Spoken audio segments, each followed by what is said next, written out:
Abra sua Bíblia comigo, por favor, na carta aos Hebreus, capítulo 12. Carta aos Hebreus, capítulo 12.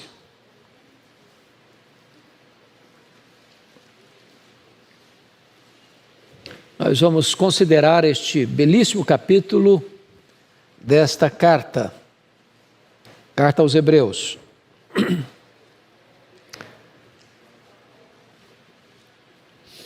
Hebreus capítulo 12, está escrito o seguinte: portanto também nós, visto que temos a rodear-nos tão grande nuvem de testemunhas, desembaraçando-nos de todo o peso e do pecado que tenazmente nos assedia, corramos com perseverança a carreira que nos está proposta, olhando firmemente para o autor e consumador da fé, Jesus, o qual em troca da alegria que lhe estava proposta, suportou a cruz, não fazendo caso da ignomínia, está assentado à destra do trono de Deus.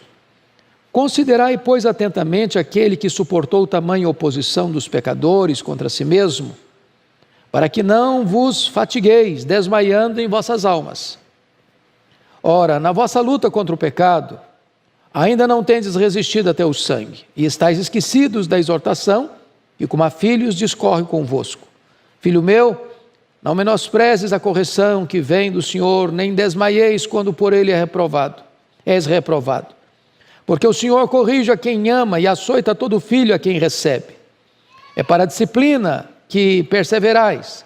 Deus os trata como filhos. Pois que filho há que o pai não corrige? Mas se estáis sem correção, de que todos se têm tornado participantes, logo sois bastardos e não filhos.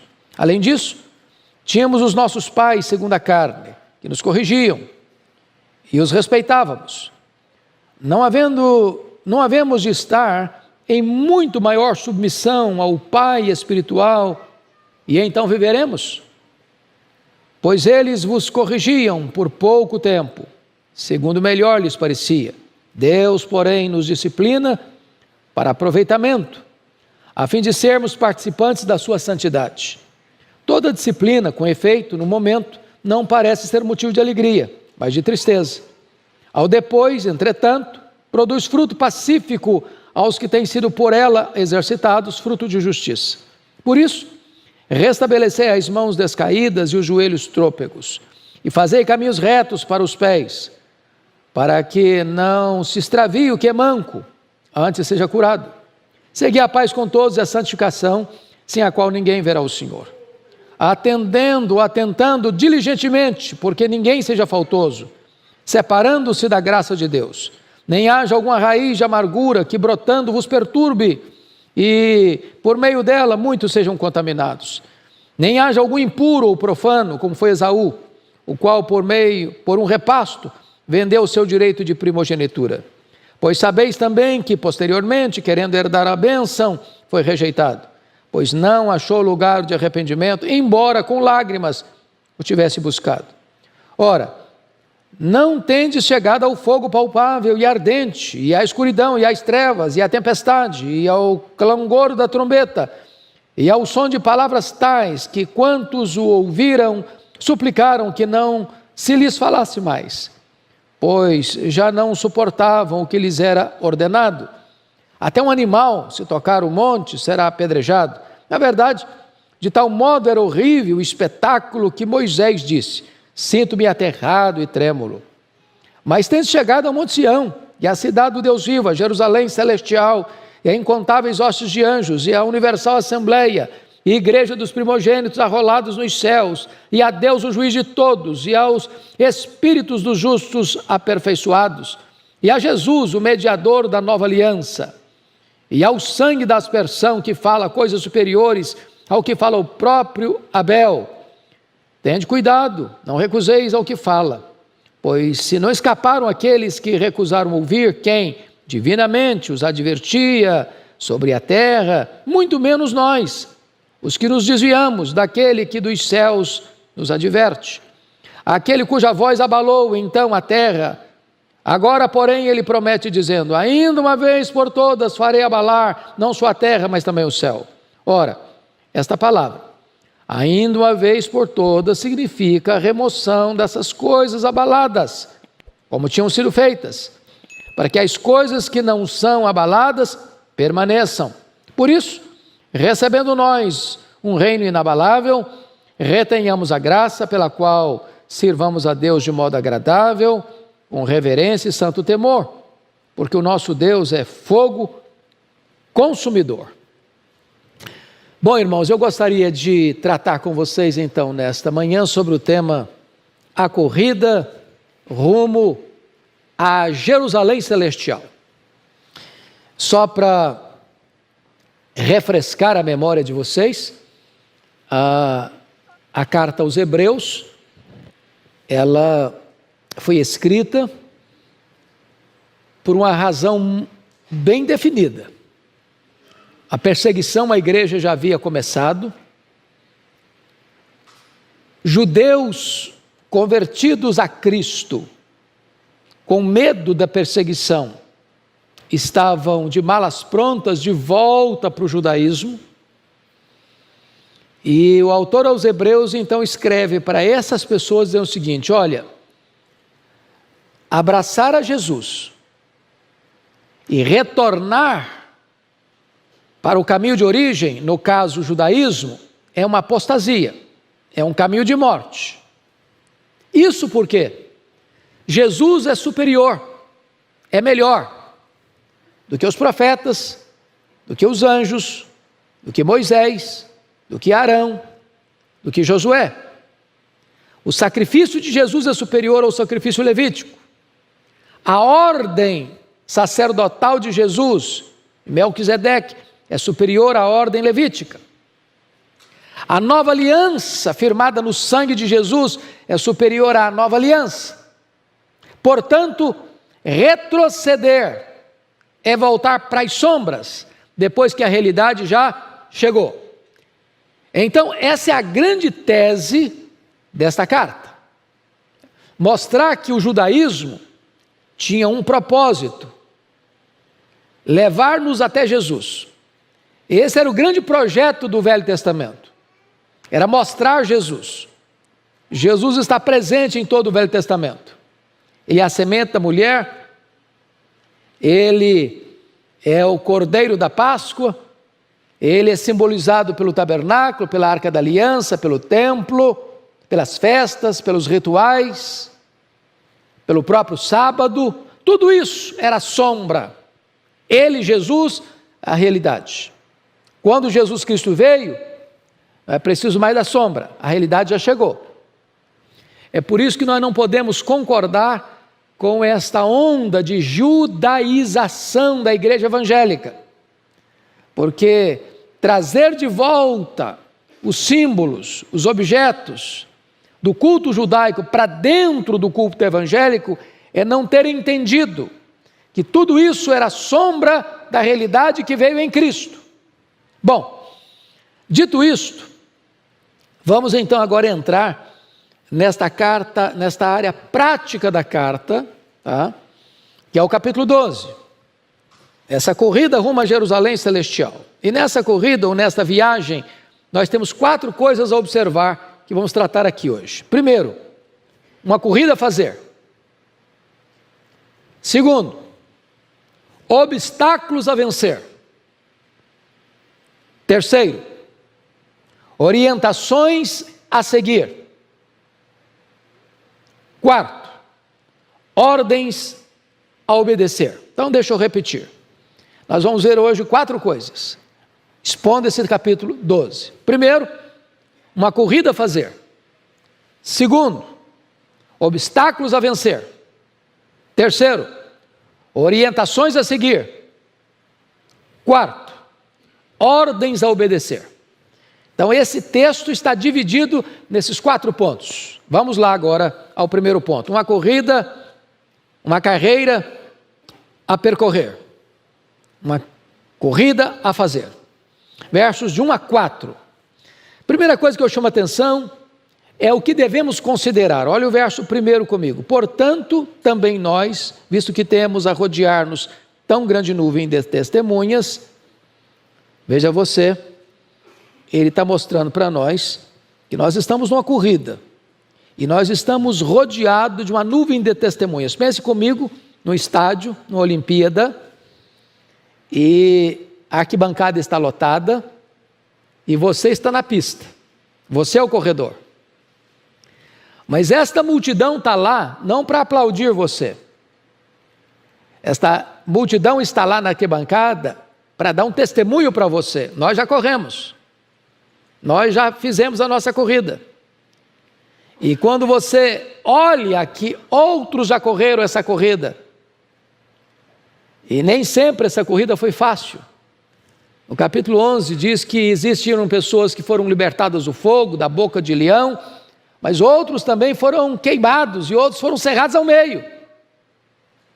Ou seja, não importa se a sua corrida vai ser uma corrida sem luta, de sacrifício pessoal, ou se nessa corrida você vai precisar inclusive dar a sua própria vida no martírio. Corra! Corra! Porque outros já correram, agora é a sua vez de fazê-lo. Deus deu testemunho delas, dessas pessoas que correram, e elas agora dão testemunho para nós, que nós também podemos correr. Essa é a nuvem que nos rodeia, de testemunhas. Mas ele está mostrando aqui no verso 1 ainda o que devemos rejeitar, desembaraçando-nos de todo o peso e do pecado que tenazmente nos assedia. Veja bem que ele faz diferença entre pecado e peso. Tem coisa que, embora não seja em si pecado, pode ser peso. E se você está entendendo a linguagem que ele está usando de uma Olimpíada, tudo que um corredor não pode fazer para fazer uma boa corrida é carregar uma mochila nas costas. Um saco de cimento nas costas. Ele não vai conseguir correr. Ou também correr com vestes inapropriadas. Pensa você, um corredor na pista com uma túnica. Vai tropeçar nos próprios pés. E aí é hora de você parar e perguntar para o seu coração, o que é que para mim é um peso que me atrapalha na minha corrida cristã? Cada um pode ter um peso diferente. Mas todos nós lidamos com um obstáculo, que é o pecado, que o texto diz, tenazmente, fortemente nos assedia. Ô, gente, essa luta é constante.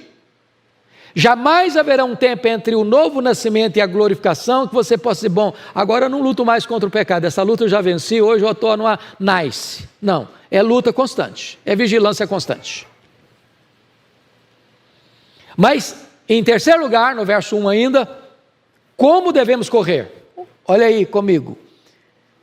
Corramos com perseverança a carreira que nos está proposta. A palavra perseverança no grego, ripomone, uma das mais lindas palavras do grego, é correr não só com perseverança, não parar, não desistir, está cansado, vai um pouco mais, avança um pouco mais, eu estou querendo desistir, a carne está doendo, os músculos estão estirados, meu vigor está acabando, continue correndo, continue correndo, continue correndo. É paciência triunfadora. Não é correr gemendo, não é correr reclamando, não é correr murmurando, é correr exultando. Essa é a ideia aqui da carreira a percorrer. Agora vamos olhar, segundo ponto. Para quem devemos olhar nessa corrida? Olha comigo agora o verso 2 e 3. Olhando firmemente para o autor e consumador da fé, Jesus, o qual, em troca da alegria que lhe estava proposta, suportou a cruz, não fazendo caso da ignomínia, está sentado à destra do trono de Deus. Considerai, pois, considerai de que maneira? Atentamente aquele que suportou tamanha oposição dos pecadores contra si mesmo, para que não vos fatigueis desmaiando em vossas almas. Então vamos entender que aqui Jesus é o técnico da nossa corrida, ele é o nosso treinador. Então você vai correr a carreira cristã olhando para ele, não desvia-se olhar para outro não, não escuta outras vozes de treinadores falsos não, escute-o, porque ele é seu técnico, ele é seu treinador, ele é seu exemplo, ele é seu modelo, ele é seu paradigma. E o texto está mostrando para nós que ele é o autor e que ele é o consumador da nossa fé, E quem é Ele? Quando Ele pensou em você, quando Ele foi cuspido e espancado por amor a você, quando Ele foi acusado de blasfêmia contra Deus, conspiração contra César, porque tomou o seu lugar, Ele não encarou a cruz, a vergonha da cruz, o opróbrio da cruz, a zombaria da cruz, com pesar, mas está escrito aí que por causa da alegria que lhe estava proposta, suportou a cruz, não fazendo caso da vergonha, da ignomínia. Já parou para pensar nisso? Que Cristo foi para a cruz em seu lugar e em seu favor, como um rei caminha para a coroação? Então, se Ele fez o maior sacrifício para salvar você, agora olhe para Ele e continue correndo a carreira cristã. Ele é seu exemplo, porque Ele foi o seu substituto e Ele morreu por você. E agora Ele serve de exemplo para você. Ele sofreu tamanha oposição dos pecadores. Então, quando você ficar meio desanimadinho, está pesado, está difícil, eu estou fraquinho demais, olha para Jesus, olha o que Ele fez por você, olha o que Ele suportou por você. Quando você olha para Ele, você que está quase desmaiando, recebe um tônico novo, um ânimo novo, uma coragem nova, uma disposição nova. É isso que o autor aos Hebreus está dizendo. Para aqueles irmãos lá que estavam sofrendo, querendo voltar para o judaísmo, deixando Cristo, ele está dizendo, olha para Jesus, desmaia não, desanima não, retroceda não pare não, prossiga na sua corrida. Mas, até que ponto nós devemos fortalecer os nossos músculos nessa corrida? Olha o versículo 4 comigo. Ora, na vossa luta contra o pecado ainda não tendes resistido até ao sangue. Então vamos entender o que ele está dizendo aqui. Ele sai da metáfora da maratona para a metáfora do pugilismo, do ringue. E ele deu demonstrações no capítulo 11 de alguns irmãos que por sua fé foram martirizados. Pela sua fé foram cerrados ao meio, e parece-me que é uma referência ao profeta Isaías, que o rei Manassés mandou cerrar ao meio. Então, a pergunta é a seguinte: se você acha que você está lutando contra o pecado, e está mesmo, e precisa estar mesmo, mas até que ponto? Até que ponto? Você está pronto a morrer para viver uma vida santa?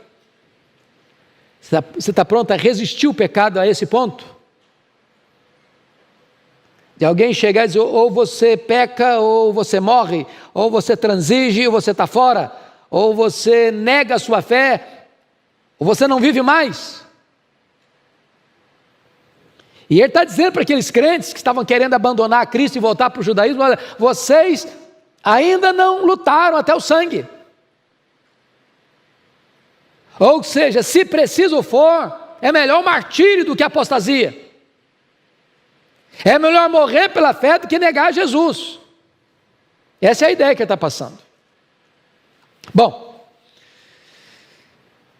vamos ao segundo ponto agora, que é uma disciplina a receber. Versículos 5 a 11. Ele passa agora da metáfora da maratona, vai para a metáfora do pugilismo, e agora ele entra no território familiar, do aconchego da família, que é a questão da disciplina do lar. Então vamos ver aqui uma disciplina a receber, alguns pontos. Primeiro, precisamos relembrar a palavra de Deus, versículos 5 e 6. estáis esquecidos da exortação que como a filhos discorre convosco. Filho meu, não menospreze a correção que vem do Senhor, nem desmaieis quando por ele és reprovado, porque o Senhor corrige a quem ama e açoita todo filho que recebe. Aqui tem um aspecto, irmãos, do esquecimento seletivo, do esquecimento por interesse. Você não quer lembrar, na verdade. Você está passando por uma situação difícil, uma providência carrancuda, e Deus está tratando com você, Deus está usando lixa grossa para burilar você, Deus está lapidando você, arrancando algumas lascas, algumas quinas, algumas arestas na sua vida, e Deus está disciplinando você, e você fica reclamando, murmurando, desanimado. O texto está dizendo, você está esquecido, você esqueceu. Não é aquele esquecimento de falta de memória, não. É aquele esquecimento deliberado, da exortação que Deus fez, tantas vezes, está lembrado, que eu já adverti, já falei, já exortei, já ensinei, que Deus disciplina quem ama. Então não murmure contra Deus se Deus está disciplinando, Ele é Pai. Se você não for disciplinado, você é bastardo, você não é filho. Pegando aqui uma aplicação pessoal, mas nossa. Aqui nós temos pais. Quem é pai e mãe aqui, levanta a mão. Pai e mãe. Ok, a maioria aqui. Quem não é, se Deus quiser, vai ser. E Agostinho diz que você vai começar a educar seus filhos 20 anos antes dos filhos nascerem. Então, todo mundo aqui já está começando a educar seus filhos. Vão nascer ainda. Quando um filho desobedece, não quer seguir as normas da casa, por exemplo. Toda casa tem normas, certo? Em princípios. Toda casa tem princípios. O que pode, o que não pode. O que faz, o que não faz. O que deve, o que não deve. A hora que chega, a hora que sai, com quem vai, aonde vai. O que faz. Toda casa tem carta na mesa. Está claro. Está claro o jogo aqui. Que ninguém faz o que quer. Que tem comando, que tem direção. Que tem lei, que tem princípio. Que tem ordem. Não é assim que funciona toda a casa? Ora, com Deus é do mesmo jeito. Imagine um filho que chega e desobedece pai e mãe, xinga pai e mãe, grita com pai e mãe, sai a hora que quer, chega a hora que quer, faz o que quer. E o pai e a mãe ficam olhando, que bonitinho nosso filho, né? Tão engraçadinho. Pai e mãe não faz isso, faz? Não. Chama o menino a chincha. Chama a menina a chincha. Pode reclamar, pode espernear, pode chorar. Mas espernear, reclamar e chorar não mata filho, não. Agora a falta de disciplina mata. Então Deus está dizendo para você o seguinte: olha, se eu estou disciplinando você, é porque eu amo você, porque você é meu filho. Se você não fosse meu filho, deixa eu fazer uma pergunta. Se você encontrar um menino rebelde na rua, você disciplina esse menino? Por que você não disciplina? Ele é seu filho, você não tem responsabilidade com ele, não é seu papel discipliná-lo. Agora, se é filho, aí você disciplina. Deus está dizendo, eu estou disciplinando vocês, que vocês são meus filhos, vocês não são bastardos. Esse é o ponto aqui. Agora, precisamos atentar para o cuidado paternal de Deus, versos 7 a 9, olha aí. É para a disciplina que perseverais, aí tem entre parênteses, Deus os trata como filhos, pois que filho há que o pai não corrige? Mas se estáis sem correção, de que todos se têm tornado participantes, logo sois bastardos e não filhos. Além disso, tínhamos os nossos pais, segundo a carne, que nos corrigiam, e os respeitávamos, certo? Não respeitar pai e mãe é um negócio louco. Pai e mãe é a autoridade da nossa vida. Não é verdade? É por isso que a gente tem que ter respeito pelos pais e respeito pelos mais velhos. A nossa geração jovem não está fazendo isso mais não, mas a nossa geração aqui de cabecinhas, alguns cabelinhos brancos, lembra, bença pai e mãe, bença pai, bença mãe. E não tinha vergonha de falar isso não, era adolescentão lá bonitão, perto da menina bonitinha, perto do lado, bença pai, bença mãe, não tem esse negócio não. Não é verdade? Você lembra disso? Respeito. A gente respeitava os pais, tem que respeitar. Agora, se a gente respeita pai e mãe, cuja disciplina tem falhas, porque somos humanos, quanto mais não deveremos respeitar o Pai Celestial, que é perfeito, e nunca vai ser injusto conosco, nunca vai cometer um equívoco conosco, porque nós, pais humanos, podemos errar com os nossos filhos. A pressão chega para meu filho: me perdoe, papai, a dose foi grande demais, eu falei o que não podia falar, eu fiz talvez no fogo da emoção e me excedi. Deus não comete excesso, Deus não comete erro. Então é isso que ele está dizendo aí. Tínhamos os nossos pais, segundo a carne, que nos corrigiam e os respeitávamos. Não havemos de estar em muito maior submissão ao Pai espiritual, e então viveremos? Quanto mais você obedece a Deus, mais vida você tem. Agora, terceiro lugar, você precisa entender o elevado propósito de Deus em corrigir você, senão você fica um crente amargo. Olha aí o verso 10 e 11. Você pode ler comigo os versos 10 e 11? Vamos juntos? Pois eles nos corrigiam por pouco tempo, segundo melhor lhes parecia. Deus, porém, nos disciplina para aproveitamento, a fim de sermos participantes da sua santidade. Toda disciplina, com efeito, no momento, não parece ser motivo de alegria, mas de tristeza. Ao depois, entretanto, produz fruto pacífico aos que têm sido por ela exercitados, frutos de justiça. Então, para que Deus disciplina você? Verso 10, para aproveitamento. Aproveitamento. Agora vamos pegar a disciplina em termos de treino. Se você pega, por exemplo, os grandes, porque tem uma linguagem aqui muito intensa do esporte, né, do corredor. Pergunte aos jogadores que são famosos. É só arte, é só habilidade, é treino. Os que chegam na frente, que estão lá no topo, treinam mais, são disciplinados. Ninguém vence sem disciplina. Ninguém triunfa na vida, nem na vida estudantil, nem na vida profissional, nem na vida pessoal, nem na vida espiritual, sem treino, sem desenvolver as musculaturas da alma. Agora, quando Deus nos disciplina, seja no treino, no exercício, seja nos corrigindo, o texto diz, é para aproveitamento, é para o seu bem, é para você ser coparticipante com Deus na sua santidade, é para santificar a sua vida. Agora, a disciplina na hora que ela é aplicada não é boa. Você nunca vai encontrar um filho sendo exortado pelo pai e pela mãe, ou encher o pai e a mãe de beijo: ai que delícia, o senhor está me disciplinando, o senhor é maravilhoso, o senhor está me disciplinando, que coisa linda. Não, o filho fica aborrecido, fica chateado, entra no quarto, tranca a porta, chora. Bom, de repente com vocês é diferente, porque vocês são mais espirituais.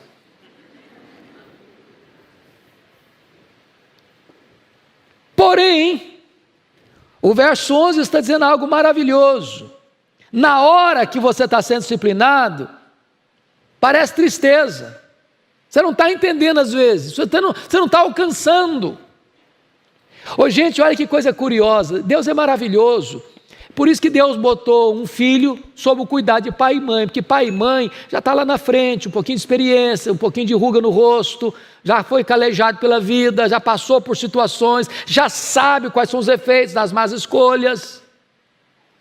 Então Deus bota um filho imaturo, debaixo da autoridade de pais maduros, para que esse pai maduro diz: meu filho, por esse caminho não, vai ser problema, vai ser dor, vai ser sofrimento, você vai bater com a cara na parede, você vai sofrer.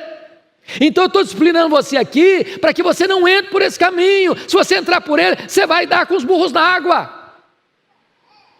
E Deus nos disciplina do mesmo jeito. Meu filho, eu estou disciplinando você, sabe por quê? Se você for por esse caminho que seu coração está desejando e querendo, vai dar errado, vai dar problema, você vai sofrer, eu estou te poupando. É isso que o texto está dizendo.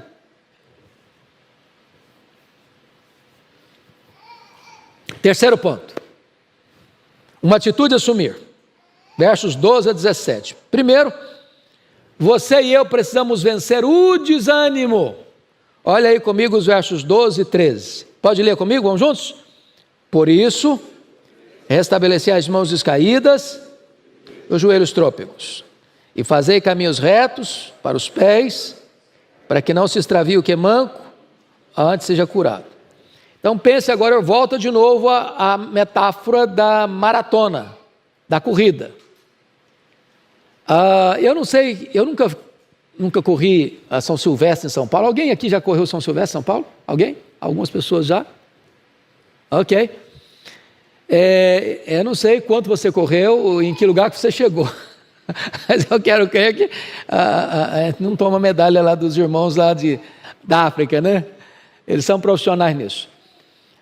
Mas o corredor chega um momento em que ele chega e diz, eu não estou aguentando mais, as mãos já estão caídas, os joelhos já estão batendo no outro, estão trôpegos, e você está quase desmaiando.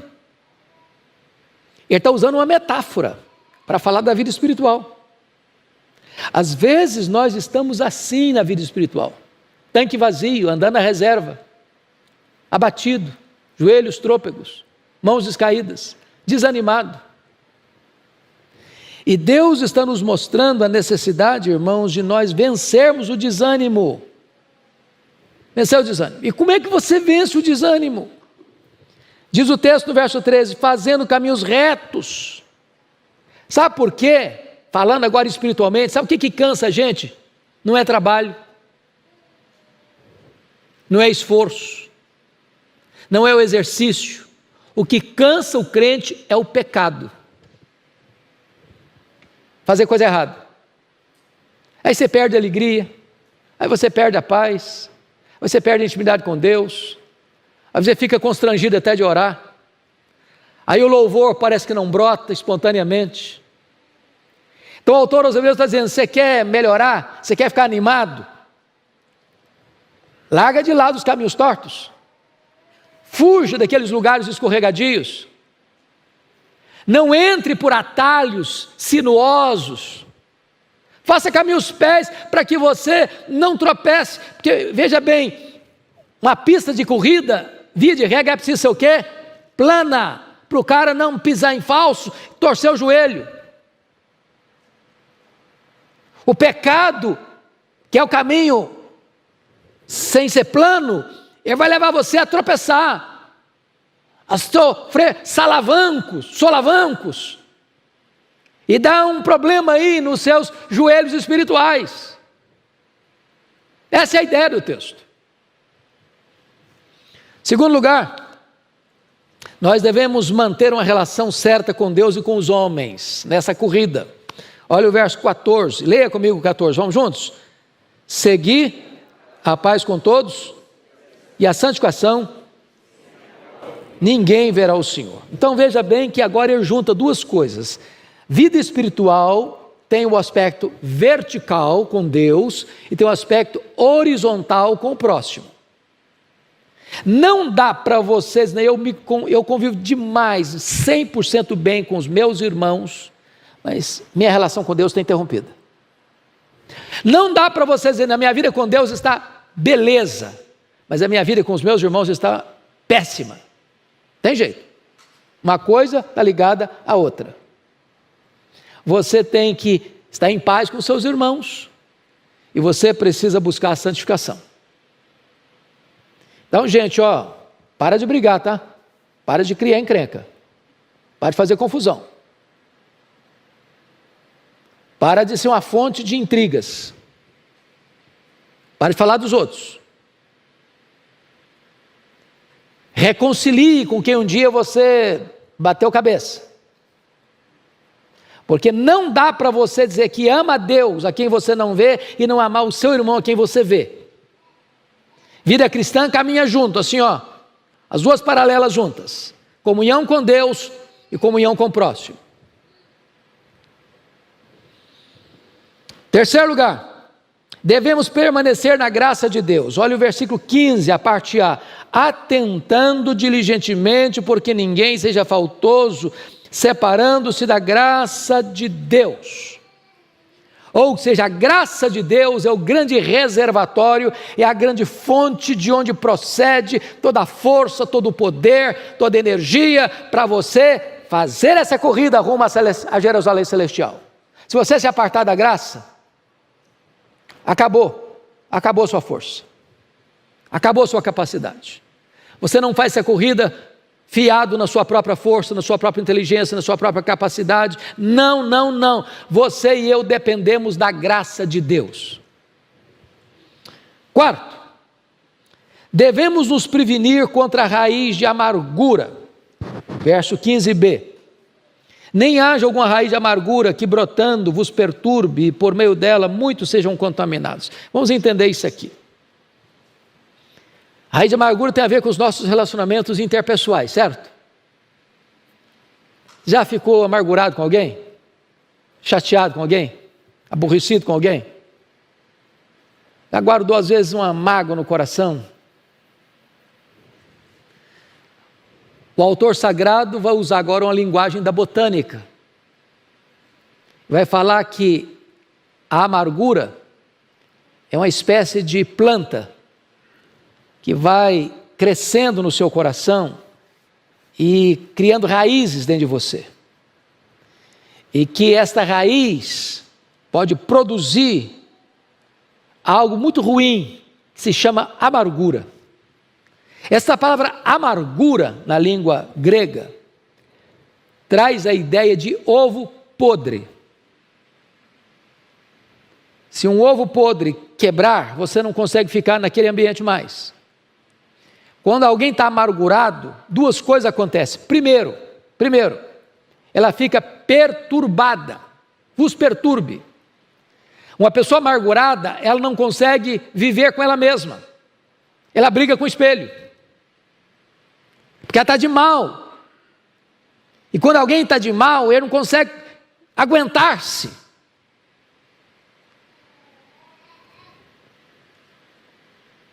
Você não suporta você mesmo. Você é alguém intragável quando você está amargurado. Agora o texto diz que não só você fica perturbado, mas está aí, contamina, ou seja, você não consegue manter ninguém à sua volta. As pessoas vão embora de você, elas não vão conviver com você, você fica chato, intragável. Você fica igual porco espinho, encostou em você e espeta. Então o texto está mostrando para nós que a gente tem que ter cuidado na nossa relação, manter paz com uns com os outros e a santificação. Se você não manter paz com seus irmãos, com seu marido, com sua mulher, com seus filhos, com seus pais, com seus colegas de trabalho, com seus colegas de igreja, com seus irmãos da igreja, com seus colegas de estudo, você vai ficar amargurado. E se você ficar amargurado, você não tolera nem a você mesmo, quanto mais os outros. E quanto mais os outros vão tolerar você, também não vão aguentar não. Você conhece aquele tipo de gente chato? Toda vez que você chega, critica você, dá uma palavra ruim para você, isso aqui não está bom, isso aqui não está bom, isso aqui não está bom, e aí, de repente, você vai se afastando, você vê lá, você já dá uma contornada, está aqui, você passa para lá de cá, a pessoa fica isolada. Por quê? Porque é um poço de amargura. A raiz de amargura cresceu e afetou a vida dele. Quinto, em vez de ter raiz de amargura, nós devemos valorizar os privilégios espirituais. Olha os versos 16 e 17. Nem haja algum impuro ou profano, como foi Esaú, o qual por um repasto vendeu o seu direito de primogenitura, pois sabeis também que posteriormente, querendo herdar a bênção, foi rejeitado, pois não achou lugar de arrependimento, embora com lágrimas tivesse buscado. O que ele está dizendo aqui? Valorize seus direitos, seus privilégios espirituais. Valorize a sua primogenitura. Valorize o fato de você ser filho de Deus. Valorize o fato de você ser membro da igreja de Deus. Valorize o fato de você ser herdeiro de Deus. Valorize o fato de seu nome estar escrito no livro da vida. Valorize o fato que o Espírito Santo marcou você como propriedade exclusiva de Deus. Valorize essas coisas. Porque se você não valorizar isso e começar a trocar suas bênçãos espirituais por pratos de lentilha, por prazeres imediatos, por vantagens que o pecado oferece, daqui a pouco você vai trocar as bênçãos espirituais por aquilo que é aventura mundana, e aquilo que é aventura mundana não vai satisfazer você, e agora você vai perder a alegria das coisas de Deus. Aí vir à igreja é um peso, aí ler a Bíblia é um peso, aí orar é um peso, aí adorar é um peso, e as coisas de Deus vão perdendo brilho para você. Vai ser igual um Esaú que vende o direito de primogenitura, troca por um prato de lentilhas e perde a bênção, da intimidade com Deus. Quarta lição, um contraste a compreender. E aqui, dos versos 18 a 24, ele vai mostrar de uma maneira categórica aquilo que vem tratando na carta inteira, que é a superioridade do cristianismo ao judaísmo.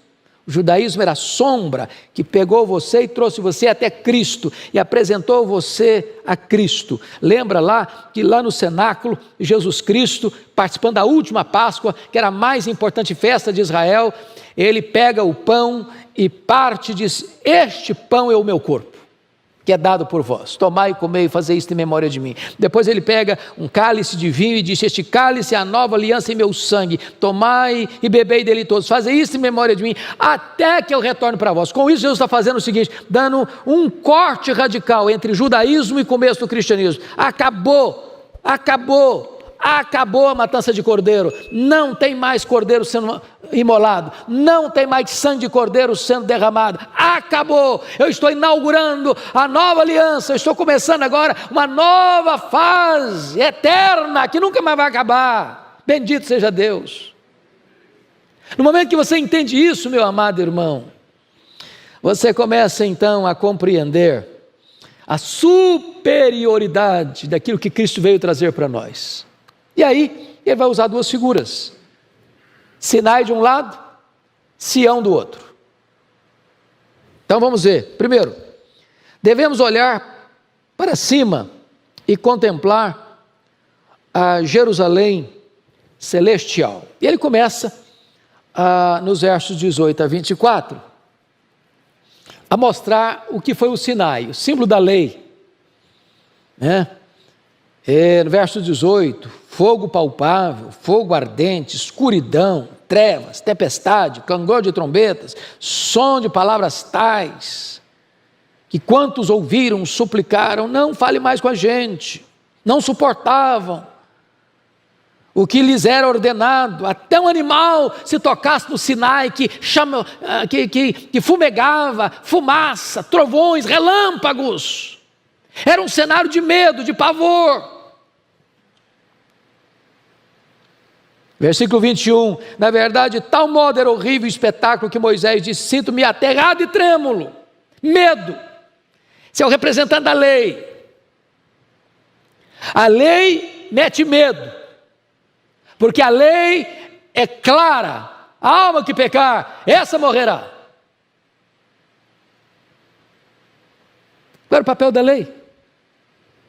O papel da lei nunca foi nos salvar, nunca foi. O papel da lei foi convencer a você e a mim quão miseravelmente pecadores nós somos. A lei é uma espécie de raio-x, tomografia computadorizada, que vai lá e detecta o que está lá dentro, mas não é o bisturi do cirurgião que remove o que está lá dentro. A lei é o prumo de um construtor civil que bota na parede e vê que ela está torta, mas não endireita a parede torta. A lei é como uma lanterna para alguém que está caminhando no escuro, ela vê e mostra a pedra do caminho, mas não remove a pedra do caminho.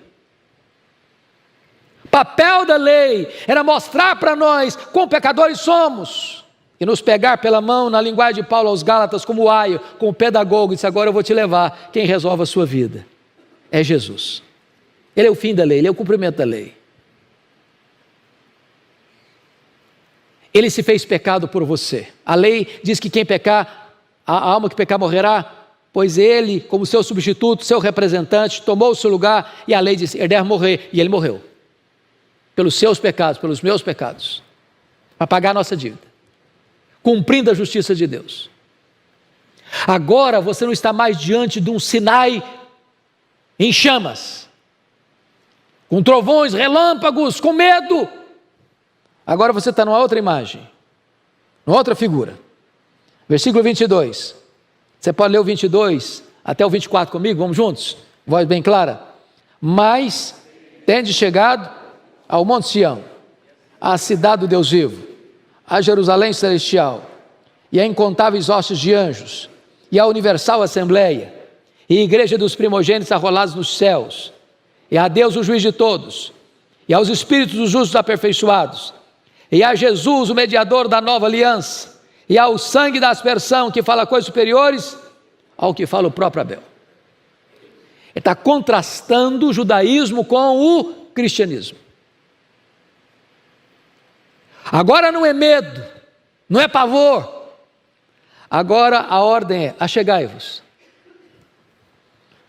Agora a ordem: tendes chegado ao Monte Sião. Monte Sião aqui é um símbolo da graça, é um símbolo também da Nova Jerusalém, da morada de Deus, do lugar da morada dos santos. Ele está falando agora desta igreja comprada no sangue de Cristo, dos espíritos dos santos aperfeiçoados, da glória do céu. Então, notem, amados irmãos, que o texto está nos mostrando que nós devemos olhar e contemplar a Jerusalém celestial na nossa corrida. Quando você ficar desanimado, assim, eu estou querendo parar, meu joelho está doendo, minhas pernas estão fracas, minhas mãos estão descaídas, aí o texto está dizendo: olha para lá, olha para a recompensa, olha para a glória, olha para o céu, olha para aquilo que está reservado para você, olha para aquilo que ouro não compra, que dinheiro não compra, olha para aquilo que o Senhor preparou para aqueles que o amam. Prossiga a jornada, avance mais, não pare, persevere.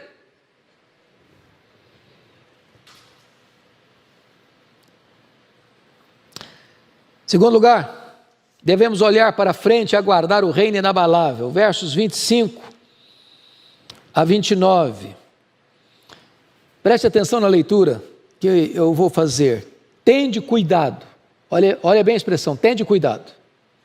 Não recuseis ao que fala. Agora ele está aplicando, agora ele está fechando o argumento. Agora está fazendo aplicação. Agora é o pastor que pregou o sermão e está fazendo a aplicação do sermão. Tende cuidado, não recuseis ao que fala. Pois se não escaparam aqueles que recusaram ouvir quem divinamente os advertia sobre a terra, muito menos nós, os que nos desviamos daquele que dos céus nos adverte. Ele está falando o seguinte: olha, quem não escutou lá atrás, no regime da lei, sofreu sanções.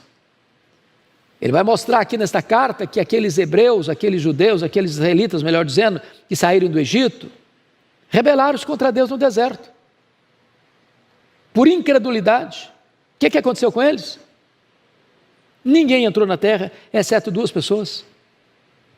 Toda aquela geração de aproximadamente 2 milhões de pessoas, eram 600 mil homens, fora mulheres, crianças, estimado em 2 milhões de pessoas. Toda aquela geração morreu no deserto. Toda. O deserto virou um grande cemitério. Por que eles não entraram? Porque eles não escutaram aquele que os advertia. E agora o autor aos Hebreus está fazendo a aplicação dizendo o seguinte: olha, preste atenção nisso. Tende cuidado, não recuseis ao que fala, pois se não escaparam aqueles que recusaram ouvir quem divinamente os advertia sobre a terra, muito menos nós, os que nos desviamos daquele que desde os céus nos adverte. Então, preste atenção, o Deus da graça não é um Deus bonachão, não. Não é a graça barata, não. Não é o fato de você estar salvo pela graça que pode levar a vida na galega, não. E aí ele diz no verso 26, aquele cuja voz abalou, então a terra, agora porém ele promete dizendo, ainda uma vez por todas farei abalar, não só a terra, mas também o céu. O que ele está dizendo? Ele está dizendo que quando Deus falou lá no regime da lei e entregou a lei, o Sinai fumegou, o Sinai tremeu, o Sinai viu fumaça e fogo e granizo e nuvens escuras e tempestade e todo mundo ficou com medo. Deus abalou a terra, mas ainda uma coisa vai acontecer: Deus vai abalar não só a terra, mas vai abalar o próprio céu. Quando? Quando Jesus voltar. Para o grande dia do juízo, para o grande dia da prestação de contas. Olha comigo o verso 27. Ora, esta palavra, aí de uma vez por todas, significa remoção dessas coisas abaladas, como tinham sido feitas, para que as coisas que não são abaladas permaneçam. Por isso, recebendo nós um reino inabalável. Então, vamos parar no verso 28 para a gente seguir daqui a pouquinho, porque você precisa ler o que é como é que esse negócio até o céu vai estar abalado. Quem vai entender melhor isso, quem vai explicar melhor isso para nós, é Pedro. Então abra rapidinho lá, depois a gente volta aqui para fechar. Segunda carta de Pedro, capítulo 3.